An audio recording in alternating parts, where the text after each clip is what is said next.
A couple of months ago, I wrote about the concept of intolerables, that which is intolerable to you and you'd fight it to the death.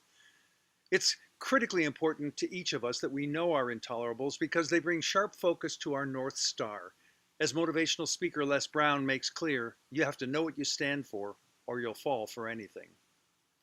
Amazingly, trickle-down voodoo economics is once again being shoved up our noses, this time by President Trump with his new tax plan. You can have a look at the one-page so-called plan through a link in the blog. He tells us that he'll boldly reduce the top corporate rate from 35% to a miserly 15%. Further, he assures us that there's no need to end any special interest loopholes. That's because our economy will have a veritable explosion of growth, and the growth will be such a win. Oh, you'll be sick of winning. And companies will make so much money that even at the new reduced tax rate, tax collections by the government will stay as they are. His magical thinking plan will be revenue neutral. Note that that's what Sam Brownback, governor of Kansas, promised Kansans 5 years ago. Instead, he's driven his state into recession and borrowed from the state pension system just to stay afloat. The best part of Trump's plan, he tells us, is that the taxes saved will put so much extra cash into the tills of corporations that they will immediately start a hiring frenzy. Jobs! So many jobs, you'll be sick of jobs, and there will be so much joy that CEOs and marketing executives and janitors will skip and sing merrily in the streets, hand in brotherly hand. There's this one thing. Reduced taxes don't create jobs. Increased demand is what creates jobs, and Trump's plan won't increase demand. I guess we can forget about the singing and dancing in the streets. In order to get we rubes to go along with his cockamamie plan, he's going to buy us off by slightly reducing and simplifying our personal taxes.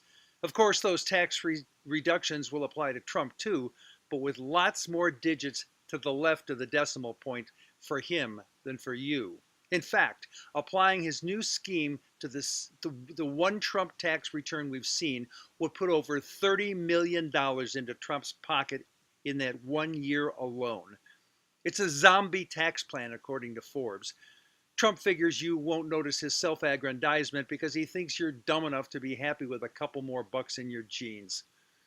George W. Bush pulled that same buying your support crap by sending you just a few $100 as he put billions into the pockets of billionaires with his first tax cut. He too told us the government revenue shortfall would be made up through economic expansion and the extra taxes that growth would generate. How'd that work out for us? Not so well. Bush even had the gall to pull that tax reduction trick a second time, even though we were at war and spending money like a drunken politician. He's the first president in our history to take us to war and reduce taxes at the same time, instead of raising taxes to cover the cost of his war. We'll be paying for his fiscal stupidity for 100 years. Trump wants to cut taxes, build national infrastructure, build the damn wall, cut taxes. Yeah, I know I already said that. Rattle sabers at North Korea, fire $30 million worth of missiles at Syria, do who knows what with his bromance buddy Putin, eliminate regulations, and of course, cut taxes.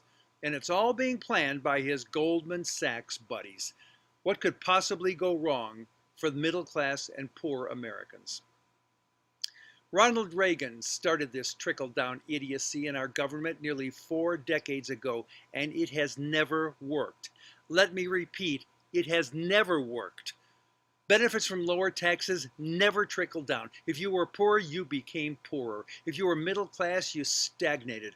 All that money poured instead into the pockets of CEOs and shareholders who stuffed that cash into their investment portfolios.